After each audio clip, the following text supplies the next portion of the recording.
Bonjour à tous, c'est Trading Life. On se retrouve aujourd'hui pour une nouvelle vidéo. Ce sera une vidéo sur le MACD, donc ou le MACD, selon les personnes voilà, qui disent ça. Ça peut dire MACD ou MACD. C'est un indicateur qui mélange des moyennes mobiles et avec un histogramme. Voilà, il est ici. Donc je vais vous le présenter aujourd'hui et je vais aussi vous présenter une stratégie avec le RSI, RSI et MACD. Donc tout d'abord, je vais vous présenter et vous dire du coup comment il fonctionne et les bases de cet indicateur-là. Donc en fait, vous voyez, à cet endroit-là, il y a ce qu'on appelle le niveau 0. Le niveau où soit ça passe rouge quand c'est en dessous et vert quand c'est au-dessus. Donc voilà, ce niveau 0 est très très important. Quand la signal line rouge euh, est au-dessus du niveau 0 et que la partie l'histogramme est vert, ça nous montre une tendance haussière. Et à l'inverse, quand l'histogramme est rouge et que la signal line en rouge est dessous, ça nous montre une tendance baissière. Vous voyez, à partir d'ici, c'est bien baissier jusqu'à ici, quoi. Jusqu'à ce que la signal line elle refasse un retournement. Voilà. Donc, tout d'abord, quand l'histogramme il est vert et que la signal line est dans l'histogramme, ça nous montre là, du coup, la MACD, en fait, il est un petit peu décalé. Voilà, les indicateurs, ils sont jamais à la bougie près, hein. Donc, faut savoir les utiliser, c'est le but de cette vidéo.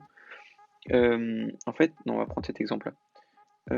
Quand la signal line, elle est dans l'histogramme, ça nous montre que la tendance actuelle, donc c'est le mouvement actuel, il est réel. C'est le mouvement de la tendance. Et en fait, dès qu'il sort, ça nous indique qu'il va y avoir un retournement. Donc là, vous voyez, on ne sait pas trop quand, mais il commence à avoir de plus en plus de bougies vertes. Bon, voilà, ça continue à descendre, Le RSI, il était en survente ici, bon, forcément, avec la grande bougie qu'il y a eu là, c'était sûrement une annonce économique. Ouais, 20 heures. Donc voilà, donc là, faut pas trop prendre compte du coup, parce que voilà, c'était une annonce économique, donc après les annonces économiques, avec la mauvaise nouvelle, du coup, les cours ont quand même chuté. Mais ce qui est important de savoir, du coup, c'est que là, vous voyez, il y a une moyenne mobile bleue. Et en fait, dès qu'elle passe au-dessus de la moyenne mobile rouge, eh ben c'est pareil, ça nous commence à nous indiquer un retournement. Donc là, vous voyez, à partir de ici, ça nous indique un retournement. Donc vous voyez que si vous avez une proposition ici à l'achat, ben, vous êtes perdant. Voilà. Donc, donc c'est pareil, quand les deux droites, la signalane rouge et la bleue sont dans l'histogramme, ben, ça nous montre que le mouvement en cours, ben, il est réel. Et vous voyez, au moment où la rouge sort de l'histogramme, regardez ce qui se passe, c'est à cette bougie-là. Et ben voilà, correction. Vous voyez? Donc là, il y a eu la correction. Et la rouge, elle est remontée dans l'histogramme à partir de ici. Pour dire que c'était toujours une tendance haussière. Regardez ce qui s'est passé après. Ça a chuté, ça a monté encore un peu plus. Donc, pour trouver du coup des indications avec cette MACD, donc il faut regarder de quel côté est l'histogramme et donc de quelle couleur il est. Si la signal line est dans l'histogramme, le mouvement en cours, c'est que est un vrai mouvement, on va dire, c'est pas une correction. Et dès que ça sort de l'histogramme, ça nous indique qu'il va y avoir bientôt un retournement. Donc là, il a mis longtemps, mais ça peut très bien mettre une ou deux bougies, hein, ou comme ici, beaucoup de bougies. Voilà, selon ce qui se passe, tout simplement. Donc voilà, maintenant à faire, du coup, je vais vous montrer une stratégie avec le RSI. Donc aussi quelque chose de très important à savoir dessus, sur le MACD, c'est qu'il y a aussi un système de divergence comme le RSI. Donc vous voyez, dans la dernière vidéo, normalement si vous l'avez vu, vous reconnaissez ça.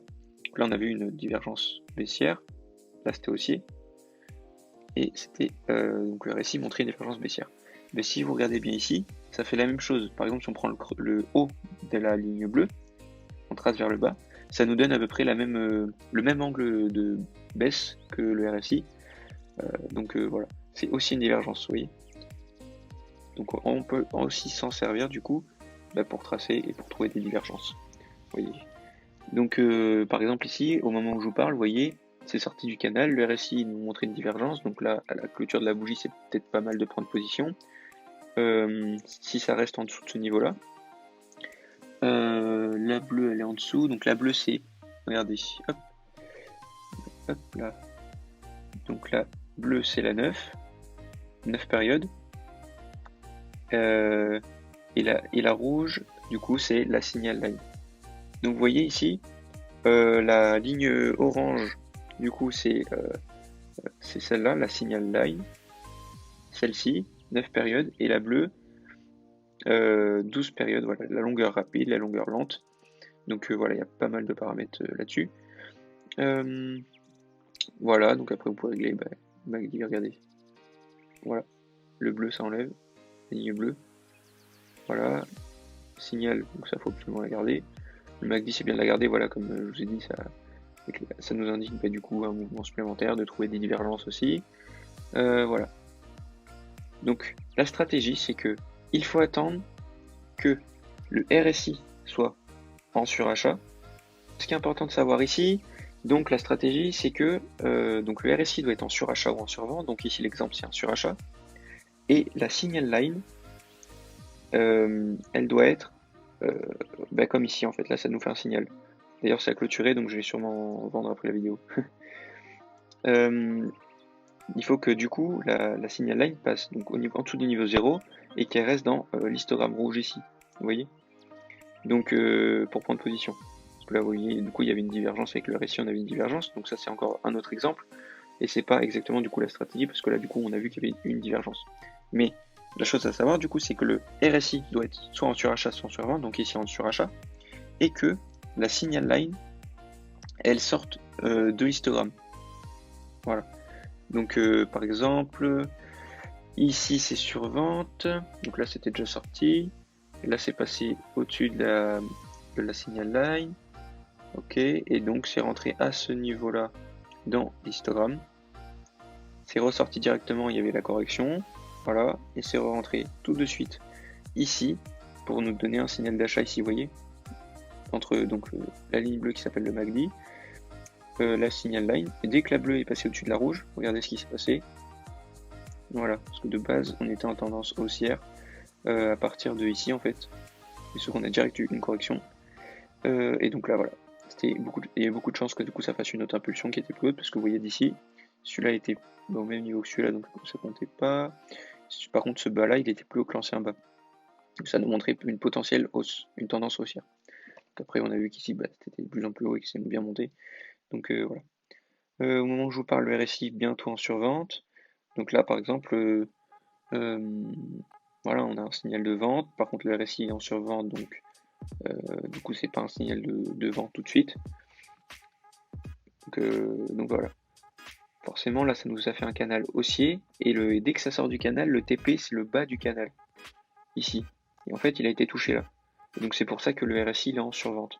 Parce qu'en fait, on a déjà atteint, du coup, l'objectif du canal, en fait. Et vu que c'est toujours en tendance haussière, si on compte avec des lots, par exemple, 1, 2, 3, 4, 5, non, du coup, c'est 1, 2, 3, 4 et 5. Ça doit être quelque chose comme ça, voilà. En tout cas, la TP, il a touché l'objectif théorique. Donc maintenant, voilà, ça va peut-être nous donner un 2J, là, c'est en train de le faire. La bougie est juste faite, donc on sait pas ce que ça va donner, hein. Il reste encore 55 minutes. Mais bon, voilà. En tout cas, voilà la stratégie MACD et RSI. Donc vous voyez ici un autre exemple, je vais juste reculer un petit peu. Donc, on était en baissier, ok, tendance baissière. La signal line toujours dans l'histogramme, elle est sortie à ce niveau-là, ok. Donc, la bougie signal, elle est ici, ça nous indique au moins une correction. Le RSI était en survente, donc très bien. Donc à ce niveau-là, on a une bougie signal. Et ensuite, il n'y a plus qu'à attendre du press action. Voilà. Donc après, les bougies, elles passent. À partir de ici, du coup, voilà, on a un signal supplémentaire. Donc à ce niveau-là, c'est le meilleur signal qu'on peut avoir, du coup. Voilà, au moment que la bleue passe au-dessus de la rouge, du coup, pour avoir un achat, un ordre d'achat. Donc à partir de là, imaginons, on prend position ici. Donc, alors, ici, position à cet endroit-là, à la clôture. Le stop loss, on va le positionner sous un niveau institutionnel. Donc là, on est à 39. Lui, il est à 50, donc on va le descendre à 15 pips à peu près. Très bien. Et donc après, Par exemple, là, regardez, on est sur une zone de support résistance, donc ici beaucoup de support. Voilà, ça nous a fait un peu de résistance, beaucoup de support, donc un long range. Donc pourquoi pas remonter du coup dans le range, ou soit justement chercher un niveau de pullback. On sait jamais, ça peut très bien faire pullback. Donc ici, hop, on place le stop loss ici. Et là, on a 1,62 de risk ratio et ça a été touché. Donc voilà, c'est très bien. Et donc là, le MACD, à partir de, regardez, ici la bougie signal sort. Donc ça fait une petite correction, correction. À partir de ici. Et du coup, la bleue repasse dessus pour faire une hausse. Sauf que du coup, la hausse n'a pas duré longtemps. Regardez là, la bleue était plus ou moins parallèle à la rouge. Donc c'était plutôt un petit range, on va dire. Enfin, on va dire, oui, c'est ça. Et donc la bleue, vous voyez ici, elle repasse dessous, à ce niveau ici. Histogramme commence à devenir rouge. Le RSI, regardez, on est passé en surachat depuis le début du gros mouvement. Donc il y a un moment où faut que ça chute. On est arrivé sur un niveau ici regardez, la résistance parfaite. Regardez, ça c'était un signal parfait. Par exemple, de vente. Donc à ce niveau-là, ici, sur une résistance. Avec le stop loss ici, très bien au-dessus des 80, voilà, 90 à 10 pips du support de l'institutionnel. Et puis ici, on prend position, par exemple on vise cet endroit-là. Et donc après, pour sécuriser les trades, au pire, regardez, oui, on peut très bien, ce qu'on peut faire ici, voilà, c'est soit viser ici, on touche le TP, on prend nos gains, on part. Soit ce qu'on peut faire, c'est que on peut faire un break-even à ce niveau-là, enlever la moitié. Donc là, ici, on serait perdant parce que ça aurait touché le stop loss ici, s'il aurait été à 0. Voilà. Après, du coup, où c'est qu'on a un autre signal? Ici, c'est pas forcément un surachat totalement. Mais à cet endroit-là, on voit la bougie bleue la ligne bleue qui passe sous la rouge à cet endroit-là. Donc ici, au niveau du price action, par exemple, on peut attendre la clôture de la bougie de la moyenne mobile en dessous. Vous voyez, comme ici, ça réagit très bien. On peut dire qu'il faut au moins que ça passe dessous. Là, il y a un gros support. Donc après, voilà, on peut très bien viser ce support ici aussi. Voilà, tout simplement. Ici, vous voyez, ça fait un pullback sur la moyenne mobile de 100. Donc après, ici, voilà, on a eu un signal à ce niveau-là après la bougie. Survente, non. Donc après, là c'était une annonce économique. Donc forcément, après l'annonce économique, ça sert à rien de trader. Hein. Voilà. Si vous avez pris position avant, laissez les trades partir ou avoir d'autres signaux. Mais sinon, ça sert à rien de prendre position ici à l'achat. Hein. De toute façon, c'est en dessous là. Donc c'est plus à la vente. Mais le RSI, même s'il est en survente, voilà la petite correction qu'il a faite. Voilà. Dès qu'il est revenu au niveau normal, on va dire, là on peut regarder pour voir si on a d'autres confirmations, d'autres indicateurs pour prendre position. Mais ici avec le MACD et le RSI, on prend pas position, on peut pas. Voilà. Une chose que j'ai pas dit dans la dernière vidéo par rapport au RSI, par rapport aux divergences, donc je vais vous dire ça tout de suite. Donc une chose très importante à savoir, donc la zone du RSI, donc là, le MACD, pour du coup la vidéo par rapport au MACD ça se termine, mais on va parler du RSI. Je vais revenir sur la dernière vidéo que je vous ai faite, juste oublier quelques éléments. Donc la divergence doit démarrer dans une zone de surachat ou de survente, ok? Donc au-dessus des 70 ou en dessous des 30. Donc regardez, ça commence au-dessus d'une jaune.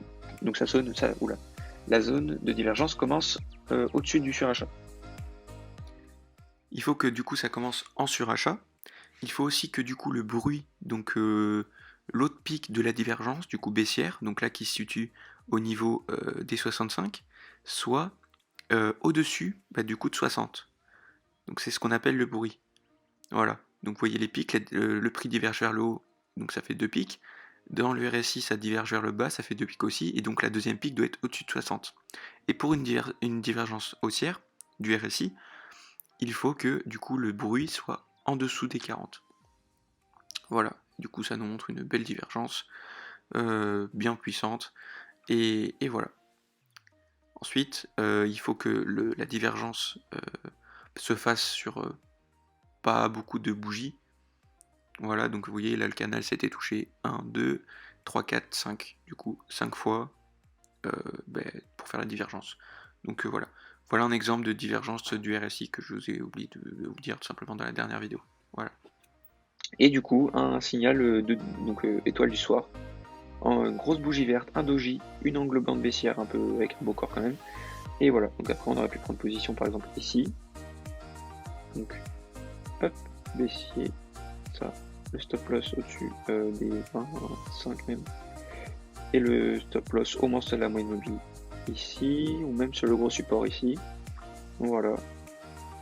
Gros support ici qui a réagi pas mal de fois. Donc, et c'est aussi l'objectif du canal aussi, voilà. Donc ça a été atteint. Donc voilà, tout à l'heure quand je vous disais je vais prendre position, non, c'est une très mauvaise idée. J'ai dit ça un peu sur un coup de tête. Donc voilà, ça sera tout pour la vidéo. Et puis voilà. Regardez ici au moment. Voilà, regardez ici. Là on est pas mal. Si on regarde ici, le niveau ici, et le RSI il est là. À partir d'ici, le RSI, voilà ce qu'il fait. Il est plutôt plat, alors que là ça monte.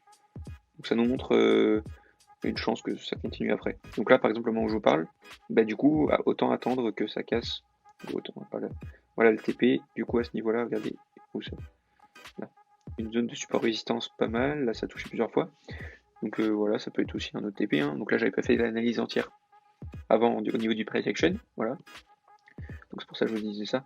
Mais là du coup maintenant, bah, vous pouvez viser pas mal de niveaux, voilà, celui-là, celui-là, et du coup celui-là, le TP final de sûrement une correction. Ouais, c'est une correction.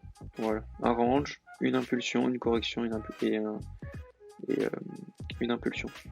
Voilà. Hop, je vais juste faire ça pour voir où ça va. Comme ça, si je peux vous trouver un signal en même temps, tant mieux. Hein. Donc là, voilà, le SL, je l'ai mis en plein sur les 61 bits, donc autant les mettre plus haut, par exemple. Voilà, vite fait, c'est une petite parenthèse, si vous voulez. Voilà, donc ça a été touché, les 61 à peu près. Bon, voilà, je vais même commencer à partir d'ici, ce sera mieux. Et du coup, voilà, ici ça remonte du 38, un peu au 50. Bon, bah voilà. C'était la fin de la parenthèse du coup par rapport au RSI.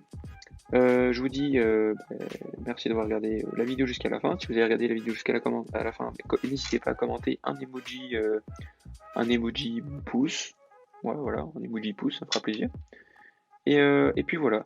Donc je vous dis à samedi pour une prochaine vidéo qui sera sur un indicateur que j'ai déjà fait, mais ce sera beaucoup plus complet, une stratégie complète de A à Z. Donc soyez présents. Et puis voilà. Donc je vous dis à samedi. Bon courage pour les traders et pour tout le monde d'ailleurs. Et puis voilà. N'hésitez pas à liker la vidéo, à vous abonner, à partager. Et je vous dis ciao.